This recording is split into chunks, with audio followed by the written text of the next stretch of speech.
श्री गणेशाय नमः।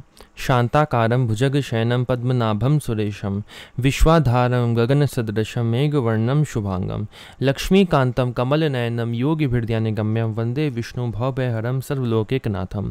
प्रह्लाद नारद पराशर पुंडरीक व्यासाम्बरीश शुक शौनक भीष्मदालभ्यान रुक्मांगदार्जुन वसिष्ठ विभीषण आदीन पुण्यानिमान परम भागवतान स्मरामि। शुरू करते हैं। श्री भक्तमाल का 53वां छप्पा हम लोग पढ़ेंगे, जिसमें हम लोग 3 भक्तों के बारे में पढ़ेंगे।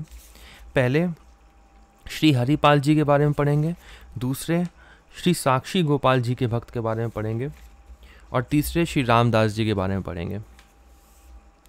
भक्तनि संग भगवान नित ज्यों गौ बच्छ गोहन फिरे, निह किंचिन एक दास तासु के हरिजन आए, विदित बटोही रूप भय हरि आपु लुटाए।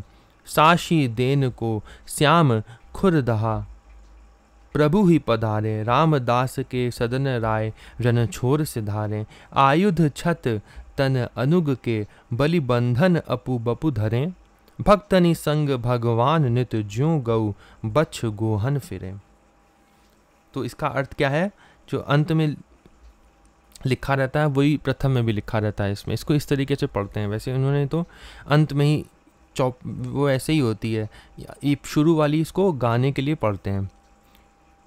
शुरू यहीं से होता है नहीं किंचन से, लेकिन अंत वाली को भी पढ़ते हैं, छापे में है सदा।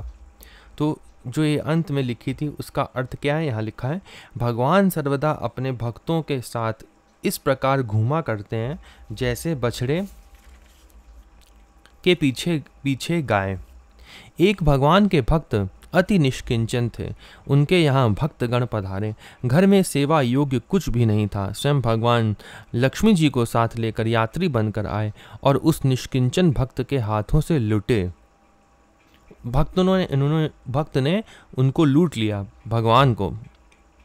साक्षी देने के लिए भगवान वृंदावन से, ये दूसरे भक्त हैं जो साक्षी गोपाल, उनके लिए छप्पे में लिखा है कि साक्षी देने के लिए भगवान वृंदावन से एक भक्त के साथ खुर्दहा नामक ग्राम को पधारे। भगवान स्वयं आए वृंदावन से।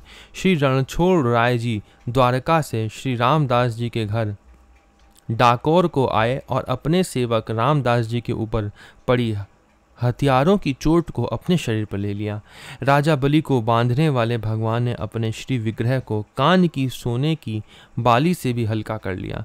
ये चरित्र सर्वविदित है, सबको ज्ञात है। इसका अर्थ है ये चरित्र जो है वो सबको पता है। अब हम लोग थोड़ी बातें पढ़ेंगे कि इस छप्पे में और कौन कौन सी बातें थी। तो यहाँ पे एक भागवत का श्लोक दिया है, 11वें स्कंद के 14वें अध्याय का 16वां श्लोक। क्या है? जिसे किसी की अपेक्षा नहीं, जो जगत के चिंतन से सर्वथा उपरत होकर मेरे ही मनन चिंतन में तल्लीन रहता है। सदा भगवान के स्मरण में तल्लीन रहता है जो भक्त, और राग द्वेष ना रखकर, राग द्वेष नहीं रखता है किसी भी संसार में कहीं भी राग और द्वेष दोनों नहीं रखता है। राग द्वेष ना रखकर सबके प्रति समान दृष्टि रखता है। समान दृष्टि क्या? सब तरफ सबके अंदर भगवान को देखता है जो। उस महात्मा के पीछे पीछे मैं निरंतर यह सोच कर घूमा करता हूँ कि उसके चरणों की धूली उड़कर मेरे ऊपर पड़ जाए और मैं पवित्र हो जाऊं। भगवान ऐसा कहते हैं।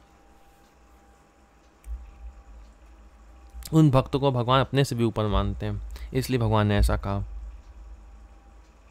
जो सदा भगवान के चिंतन में रहता है, राग द्वेष छोड़कर सब तरफ भगवान को केवल देखता है, उसके लिए ऐसा है। आगे इसमें ब्रह्म वैवर्त पुराण का एक श्लोक दिया हुआ है, जिसका अर्थ दिया है, भगवान छाया की तरह सदा सर्वदा भक्तों के संग घूमा करते हैं और भक्ति के कारण भक्त जनों के जो अत्यंत प्यारे हैं एवं भक्त हैं जिनको अत्यंत प्यारे, ऐसे भगवान चक्र सुदर्शन द्वारा सदा भक्तों की रक्षा करते हैं।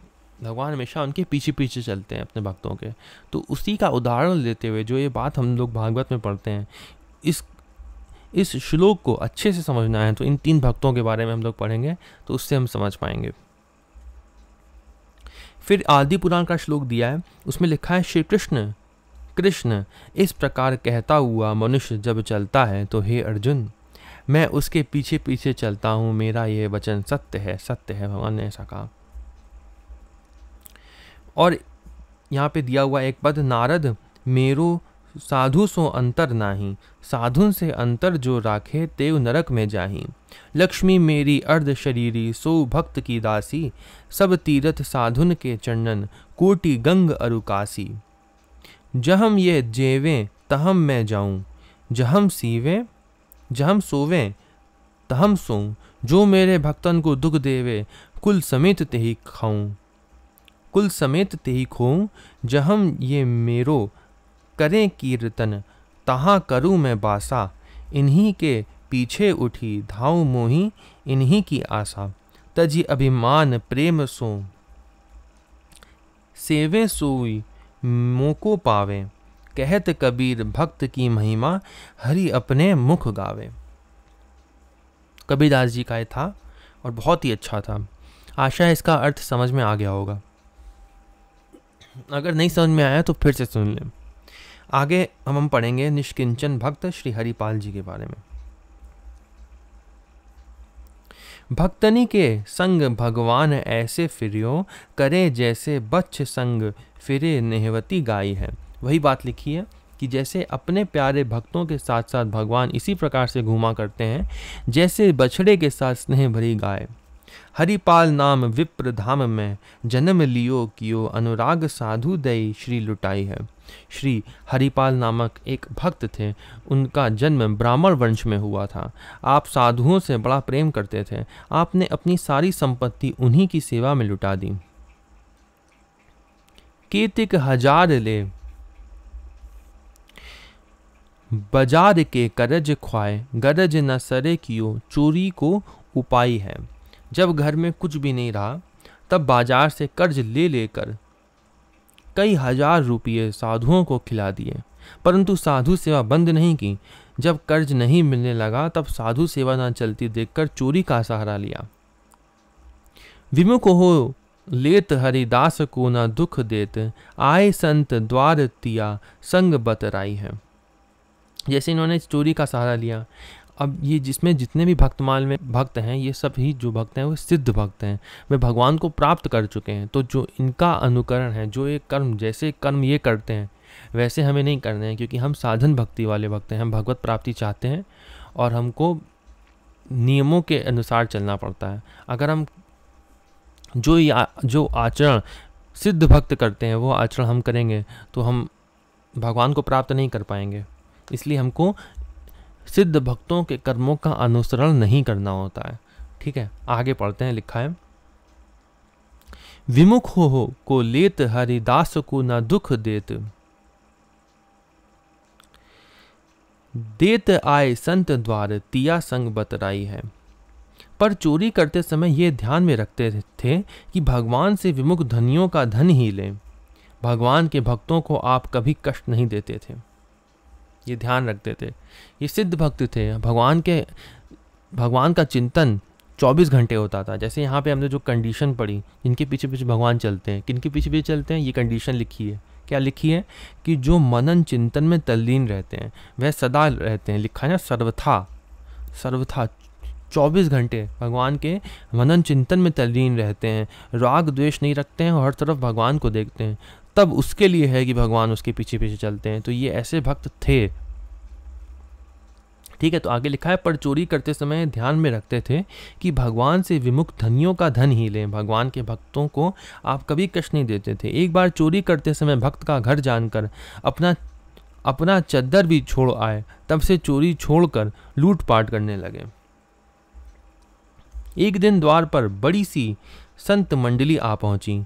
अब संतों का सत्कार कैसे करें, अपनी स्त्री से यही बातचीत करने लगे। घर में कुछ भी सामग्री न थी। दोनों दंपति भगवान का स्मरण करने लगे। बैठे कृष्ण रुक्मणी महल तहाँ, सोच पर्यो हरियो मन साधु सेवा साहु रूप कियो है। निष्किंचन भक्त श्री हरिपाल जी को चिंतित जानकर द्वारका में श्री रुक्मणी के महल में विराजमान भगवान श्री कृष्ण सोच में पड़ गए। उनकी साधु सेवा की निष्ठा ने भगवान का मन हर लिया था। यहाँ लिखा है, भगवान भी सोच में पड़ गए। अतः भगवान ने मूल्यवान वस्त्र आभूषण धारण करके सेठ का रूप बनाया और चलने लगे। पूछी चलो कहाँ, कही भक्त है हमारो एक मैं हूँ आऊँ। आओ या आए जहाँ पूछी लियो है। तब रुक्मणी जी ने पूछा, प्रभु सेठ बनकर आज कहाँ जा रहे हो? प्रभु बोले, हमारा एक प्रेमी भक्त है, उसी के पास जा रहा हूँ। रुक्मणी जी ने कहा, मैं भी चलूँ क्या? भगवान ने कहा, आओ चलो। अजू मग चलियो जात, बड़ो उत्पात मधी, को पहुँचावे देवो, ले रुपयो दियो है। दोनों सेठ और सेठानी हरिपाल भक्त के द्वार पर आए और पूछने पर श्री हरिपाल जी से कहने लगे कि अजी, मैं अमुक गांव को जा रहा हूं। दोनों सेठ और सेठानी श्री हरिपाल भक्त के द्वार पर आए और पूछने पर श्री हरिपाल से कहने लगे, अजी, मैं अमुक गांव को जा रहा हूं। मार्ग में अकेले जाने पर अनेक संकट हैं। यदि हमें कोई पहुंचा दे तो हम उसे मजदूरी के रुपये दे देंगे। करो समाधान संत, मैं लिवाए जाऊं इन्हें, लाई वन मांझ देखी, बहुधन जियो है। भक्त ने कहा कि मेहमान लोग द्वार पर पड़े हैं, मजदूरी के रुपये पहले दे दो। सेठ ने रुपये दे दिए। उन रुपयों को आपने अपनी स्त्री को देकर कहा कि इन रुपयों से संतों को बाल भोग कराओ। मैं इन्हें पहुंचाकर अभी आता हूँ। जंगल में जाकर उसके पास बहुत सा धन देखकर श्री हरिपाल जी मन ही मन अति प्रसन्न हुए। उनके शरीर में मानो नवीन प्राणों का संचार हो गया। और इसमें जैसे हमने पढ़ा कि हरिपाल भक्त जो थे वह पहचान लेते थे कि कौन संत है और कौन असंत है, और जो संत होता था उसके घर चोरी नहीं करते थे और जो असंत होता था उसी के घर चोरी करते थे। ऐसा कैसे? क्या भक्त जो है वो पहचान सकते हैं? हाँ, भक्त जो है वो पहचान सकते हैं कि कौन भक्त है और कौन भक्त नहीं है, लेकिन वह भगवान को क्यों नहीं पहचान पाए? तो भगवान की ऐसी लीला थी कि भगवान को वह नहीं पहचान पाए कि यह भगवान है।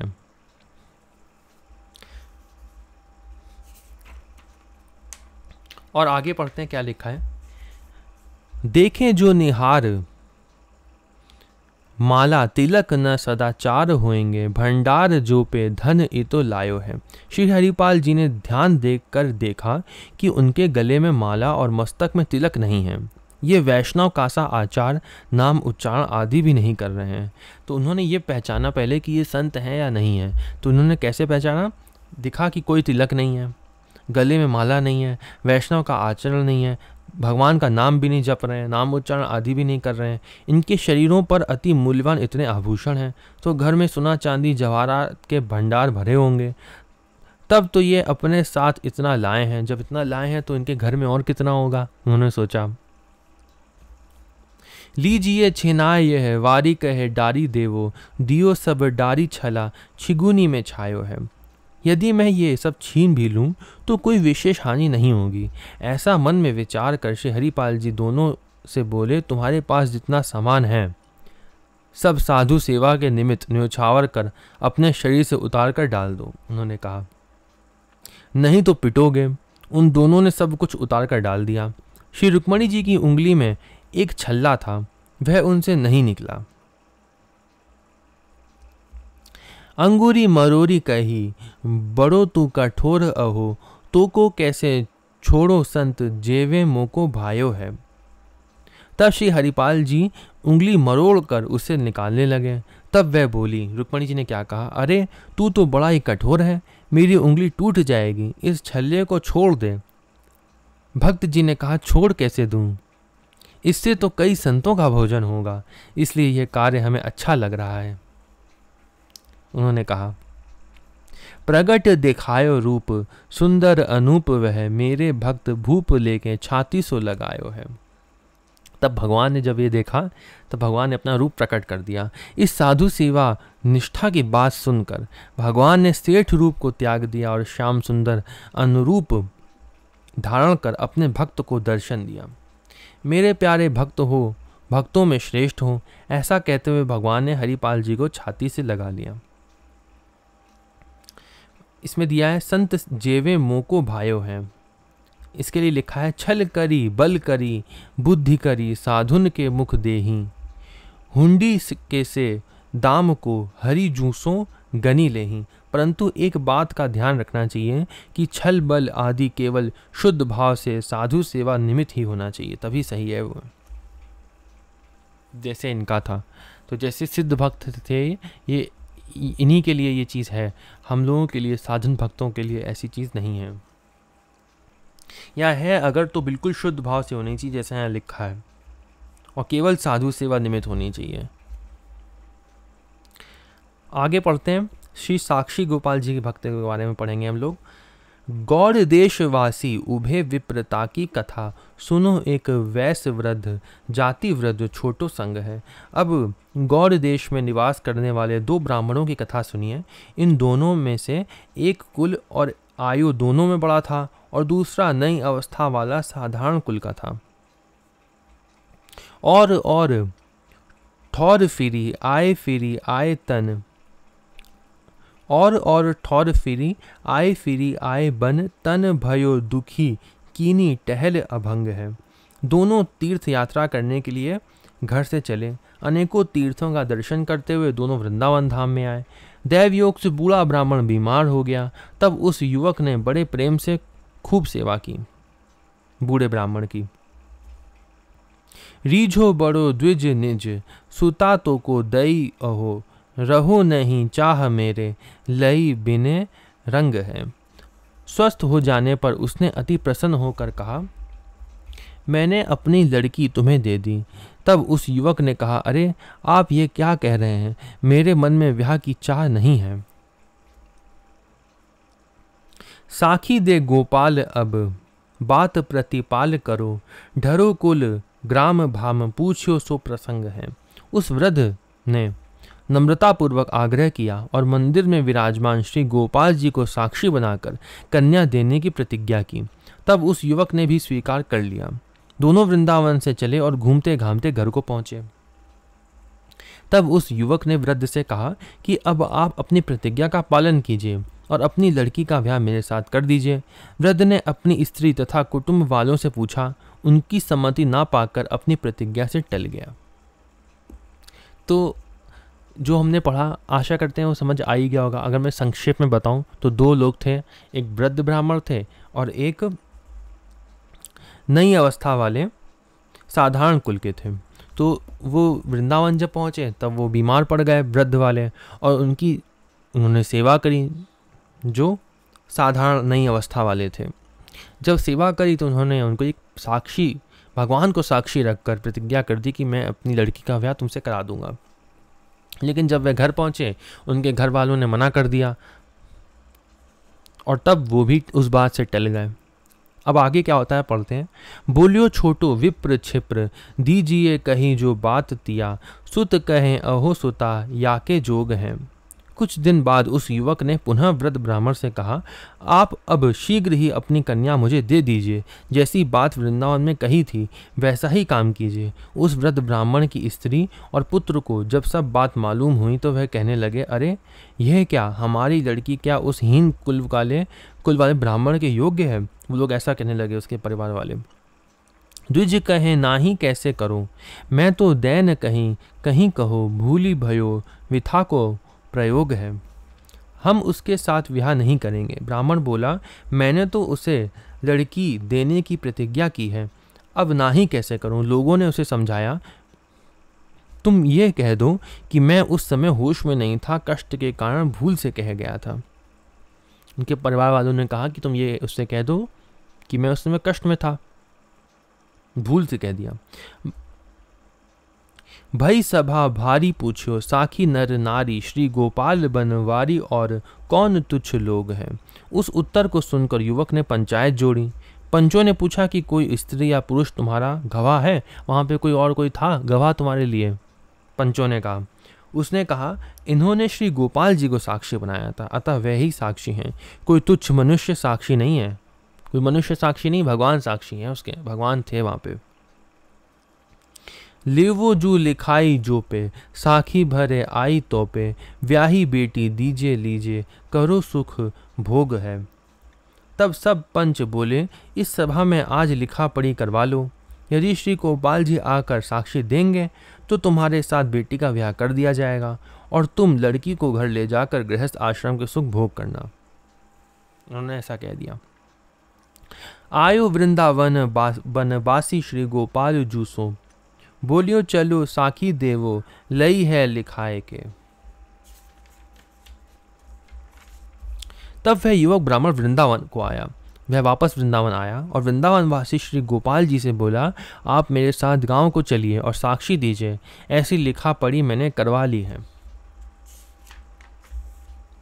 बीते केयो याम तब बोले श्याम सुंदर जू, प्रतिमा न चले तो पे बोले क्यों जू भाई के। उत्तर की प्रतीक्षा में वह गोपाल जी के सामने बैठा रहा। बैठे बैठे कई पहर बीत गए। उसने अन्न जल कुछ भी ग्रहण नहीं किया। तब भगवान श्याम सुंदर बोले, प्रतिमा चलती नहीं है। तब उसने कहा, फिर बोलती क्यों है? यदि भाव में भरकर बोल सकती है तो चल भी सकती है। जब वह कई पहर बैठे रहे तब भगवान बोले कि प्रतिमा चलती नहीं है, मैं नहीं जा पाऊंगा। भगवान ने कहा भक्त से। तो उन भक्त ने कहा कि जब बोल सकती है तो चल क्यों नहीं सकती? चल भी सकती है।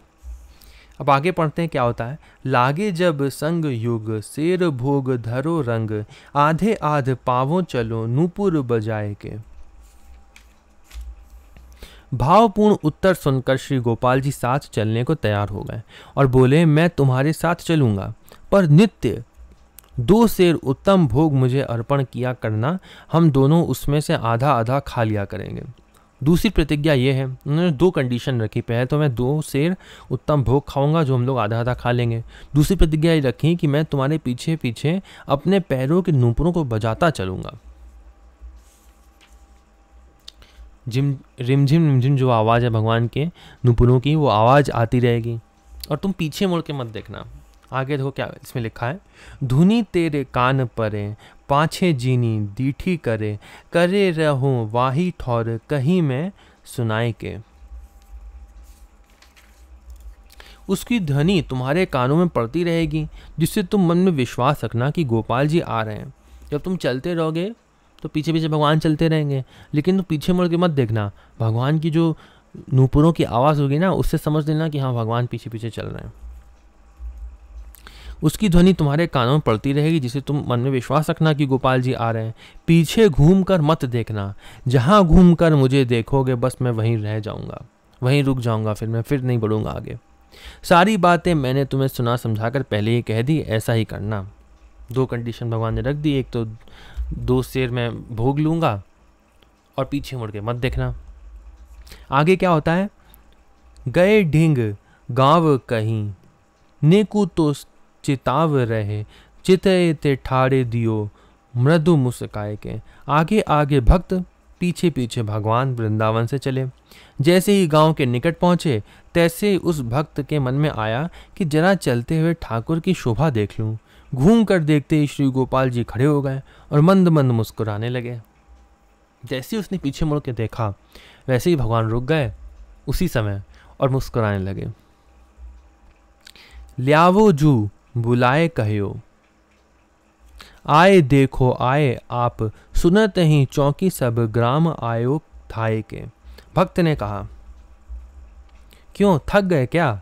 अब तो बस थोड़ी दूर चलना है। भगवान ने कहा, मैंने तो पहले ही कह दिया था, अब मैं यहां से आगे नहीं जाऊंगा। पंचों को यहीं बुला कर ले आओ। यह युवक विप्र गांव में आया। वह युवक, भगवान ने क्या कहा कि मैं अब इससे आगे नहीं बढ़ूंगा, मैंने तो पहले ही तुमको बता दिया था, तो तुम क्या करो, पंचों को यहीं ले आओ बुला के। अब तो फिर क्या होता है। वह युवक विप्र गांव में आया और सबसे बोला कि चलकर देखो, स्वयं श्री गोपाल जी साक्षी देने आए हैं, साक्षी देने पधारे हैं। क्या कहा उसने? स्वयं भगवान आए हैं। ठीक है, स्वयं गोपाल जी आए। जब ये बात सबने सुनी तो यहाँ लिखा है, ये सुनते ही सब लोग आश्चर्यचकित रह गए कि भगवान आए। गांव के सभी लोग दौड़ कर आए। बोली के सुनाई साश, पूजी ही अभिलाष लाख, लाख भांति रंग भरियो उर भाई के। पंचों के सामने श्री गोपाल जी ने श्री मुख से बोलकर साक्षी दी। क्या लिखा है? स्वयं भगवान बोले, श्री मुख से बोलकर साक्षी दी भगवान ने। दोनों भक्तों की तथा अन्यों की अभिलाषाएं लाख लाख प्रकारों से पूर्ण हो गई। अनेक प्रकार के प्रेम भावों के रंग लोगों के हृदय में भर गए। सबने भगवान को देखा, वहां पे भगवान ने बात भी करी सबके सामने। आयु न स्वरूप फेरी, विनय करी राख्यो घेरी, भूप सुख ढेरी दियो, अब लो बजाए के। फिर वह श्री गोपाल जी का श्री विग्रह लौटकर वृंदावन नहीं आया। लोगों ने विनय की और घेर करके वहीं रख लिया। राजा ने श्री गोपाल जी के लिए प्रेम से अनेक सुख समूह अर्पण किए, पर्याप्त भोग राग का प्रबंध किया। अब तक वहीं खुर्दहा उड़ीसा में साक्षी गोपाल विराज रहे हैं। तो वहां पे मंदिर है खुर्दहा में, उड़ीसा में, वहां पे हैं साक्षी गोपाल जी अभी भी। वह विग्रह जो है वे वापस वृंदावन नहीं गया। भूप सुख ढेरी दियो, इसके लिए लिखा है एक बार श्री साक्षी गोपाल जी पुरी के राजा के निमंत्रण देने पर श्री जगन्नाथ जी के मंदिर में आकर विराजे। दर्शनार्थी लोग श्री जगन्नाथ जी की ओर न देखकर श्री गोपाल जी की ओर ही देखते रहते। मंदिर में 56 भोग लगने पर श्री साक्षी गोपाल जी अच्छा भोजन पा लेते और श्री जगन्नाथ जी के लिए कढ़ी भात छोड़ देते थे। श्री जगन्नाथ जी को उदास देखकर राजा ने दुगुना चौगुना भोग लगवाना, लेकिन श्री गोपाल जी साक्षात गिरिराज ठहरे हुए पुनः सब खा गए। श्री जगन्नाथ जी को उदास जानकर श्री साक्षी गोपाल जी रात्रि में चुपचाप वहां से चल दिए। जगन्नाथ जी राजा को स्वप्नादेश देकर गोपाल जी को मनाने के लिए भेजा, लेकिन साक्षी गोपाल जी ने कहा, मेरा अलग मंदिर बनवाकर राग भोग की व्यवस्था कर दो, तभी रुक सकता हूँ। राजा ने अलग मंदिर बनवाकर श्री साक्षी गोपाल जी को विराजमान किया। श्री गोपाल जी को श्री राधा रानी जी के बिना अच्छा नहीं लगता था, इसलिए श्री राधा ने मंदिर के पुजारी विल्वेश्वर जी की पुत्री के रूप में प्रकट हुई। तो स्वयं राधा जी प्रकट हुई विल्वेश्वर जी की पुत्री के रूप में। पुत्री का नाम लक्ष्मी रखा। गोपाल जी लक्ष्मी जी के साथ प्रत्यक्ष रूप से विविध विनोद करते थे। जब मंदिर में श्री राधा रानी की मूर्ति प्रतिष्ठा हुई, उसी समय उधर लक्ष्मी ने शरीर छोड़ा और विग्रह में प्रविष्ट हो गई। श्री साक्षी गोपाल जी ने नाक में छिद्र होने का स्वप्न देखकर रानी के द्वारा नासा मणि को धारण कर मनोरथ को पूर्ण किया।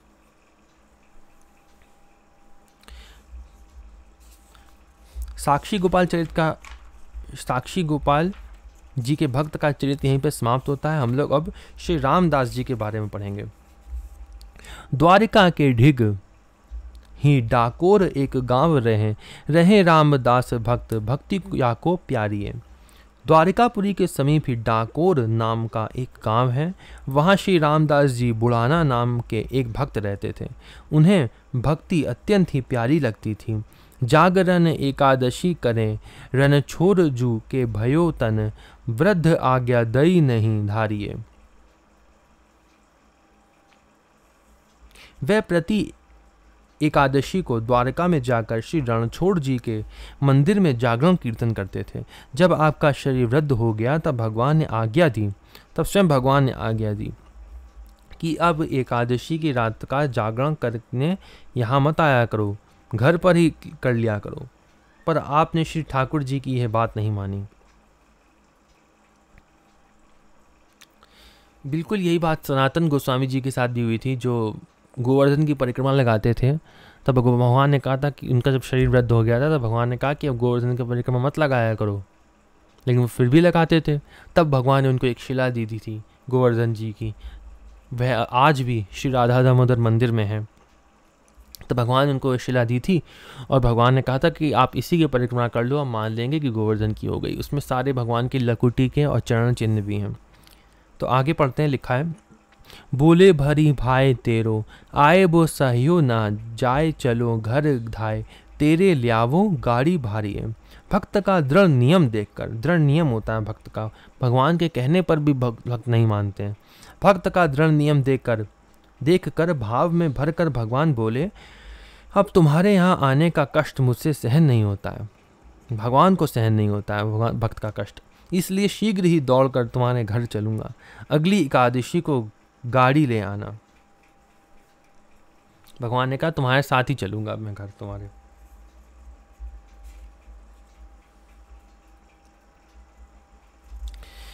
खिड़की जू मंदिर के पाछे, ताहाँ ठाड़ी करो भरो, अंकवारी मों को बेग ही पधारिए।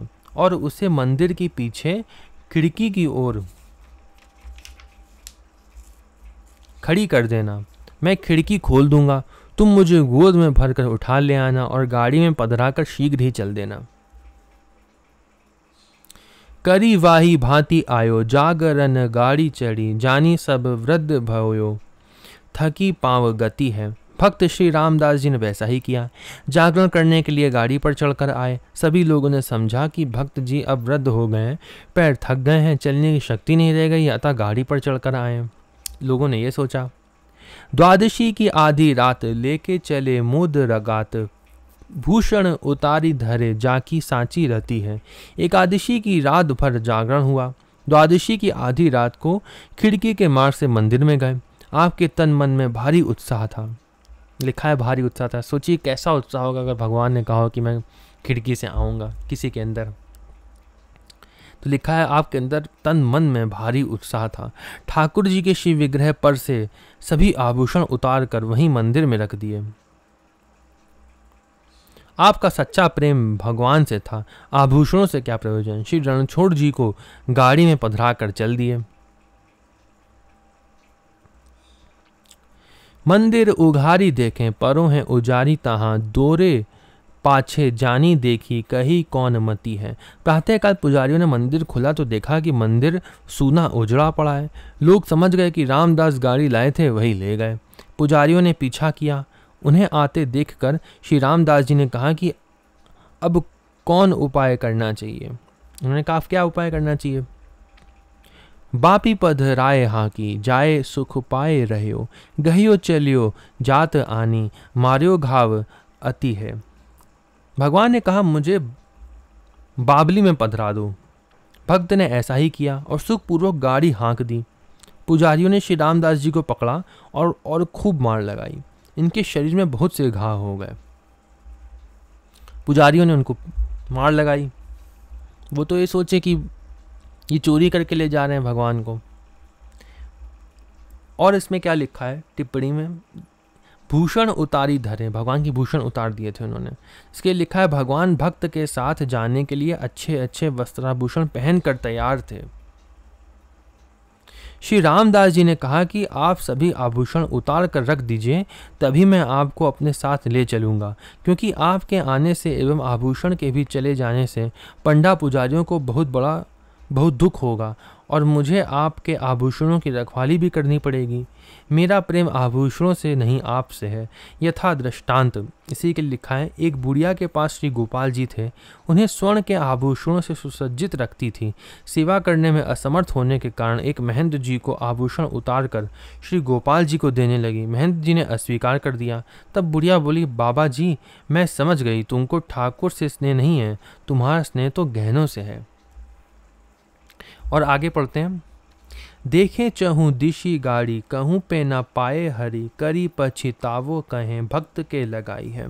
भक्त को मार पीट कर पुजारी लोगों ने गाड़ी में तथा गाड़ी के चारों ओर भगवान को ढूंढा, पर वे कहीं नहीं मिले। तब सब पछताकर कहने लगे कि इस भक्त को हम लोगों ने बेकार ही मारा।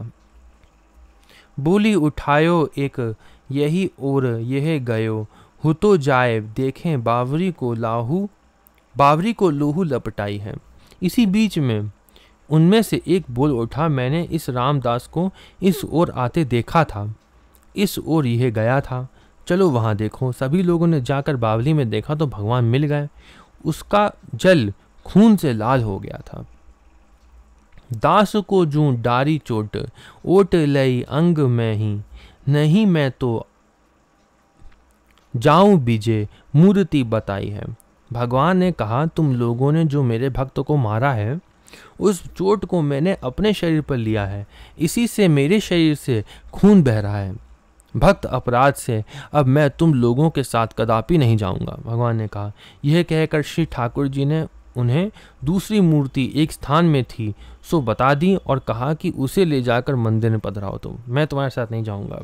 भगवान ने कहा, मेरी सम सोनो लेहू, कही जन तोली देहू, मेरे कहाँ बोलियो बारी, तिया के जताई है। अपनी जीविका के लिए मेरी इस मूर्ति के बराबर सोना ले लो और वापस जाओ। पुजारी लोग लोभवश राजी हो गए। पुजारी लोग राजी भी हो गए और बोले तौल दीजिए। रामदास जी के घर पर आकर भगवान ने कहा, रामदास तराजू बांधकर मेरी बराबर सोना तोल दो। रामदास जी ने कहा, मेरे पास सोना कहाँ है? भगवान ने कहा, तुम्हारी स्त्री के कान में एक सोने की बाली है, उसी से तोल दो। उनके पास कोई सोना नहीं था, सिर्फ उनकी स्त्री के पास एक बाली थी। तो भगवान ने कहा, इसी से तोल दो। लगे जब तौलिबे को बारी पाछे डारी दई, नई गति भई पल उठे नहीं बारी को। लोग तोलने लगे। एक और पलड़े में ठाकुर जी पधराए गए। भक्त ने बाली लाकर पलड़े में रख दी। तब यह एक नया आश्चर्य हुआ कि बाली वाला पलड़ा पृथ्वी में टिक गया। तब तो खेसाने भय सबे उठी घर गए, कैसे सुख पावे फिर्यो मत ही मुरारी को। तब लोगों ने पलड़ा बदला, फिर भी बाली वाला पलड़ा नहीं उठा। तब सभी पुजारीगण अत्यंत लज्जित हुए और वहां से उठकर अपने घर चले गए। आपस में कहने लगे, वहां उस कंगाल के घर ठाकुर जी को कौन सा सुख मिलेगा? क्या किया जाए, उनकी बुद्धि भ्रमित हो गई है। भगवान पे भी दोषारोपण करने लगे। घर ही विराजो आप, कहियो भक्त को प्रताप, जाप करें जो पे फुरे, रूप लाल प्यारी को। श्री रणछोड़ जी रामदास जी के घर में ही विराजे। कुछ लोग ऐसा भी कहते हैं कि पुजारियों को विशेष दुखी देखकर भगवान ने कहा, एक रूप से दिन में द्वारका रूप में एवं दूसरे रूप से रात्रि में भक्त के पास रहूंगा। इस प्रसंग में भक्ति का प्रकट प्रताप कहा गया है। जो लोग जब ध्यान आदि द्वारा भक्ति की आराधना करते हैं, उनके हृदय में रणछोड़ लाल जी की प्रिय भक्ति का रूप और प्रिया प्रियता का रूप प्रकट हो जाता है। बलि बंध नाम प्रभु, बांध बलि भयो तब, आयुध को छत सुनी, आए चोट मारी को। जब भगवान ने बलि को बांधा तब बलि बंध ये प्रभु का नाम पड़ा। अब यहाँ भक्त के शरीर पर पड़ी चोट को जब प्रभु ने अपने ऊपर ले लिया, तब उनका आयुध छत यह नाम हुआ। इस नाम को सुनकर भावुक भक्तों के हृदय पर असह्य आघात पहुँचता है, पर भगवान ने भक्त से अपनी एक रूपता दिखलाने के लिए ही चोट सही, अन्यथा उन्हें भला कौन मार सकता है। आज भी श्री रणछोड़ भगवान को पट्टी बांधी जाती है।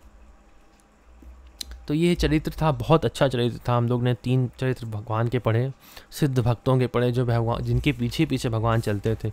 भगवान पीछे पीछे किसके चलते हैं, वो की दो हमने कंडीशन भी पढ़ी। कौन कौन सी? पहली, जिनका जो मनन चिंतन में तल्लीन रहते हैं सर्वदा 24 घंटे, मतलब हमेशा भगवान के चिंतन में रहते हैं, राग द्वेष नहीं रखते हैं, हर सब जगह भगवान को देखते हैं, उनके पीछे पीछे भगवान चलते हैं। इसका उदाहरण हम लोगों ने 3 भक्तों के रूप में पढ़ा। बहुत अच्छी अच्छी कथा पढ़ी। आशा है आपको वीडियो अच्छी लगी होगी और आगे भी हम लोग भक्तमाल ऐसे ही पढ़ते रहेंगे। अगली वीडियो में हम लोग 54वां भक्तमाल का छप्पर पढ़ेंगे, जिसमें हम लोग श्री जसु स्वामी जी के बारे में पढ़ेंगे और श्री नंददास जी वैष्णव सेवी के बारे में पढ़ेंगे, श्री अल्ल जी के बारे में पढ़ेंगे, श्री वार मुखी जी के बारे में पढ़ेंगे। और आगे श्री रैदास जी का भी चरित्र आएगा, जो बहुत ही विशेष है, वो तो सभी को अवश्य जानना चाहिए। ये वीडियो यहीं पे समाप्त करते हैं। ओम नमो भगवते वासुदेवाय।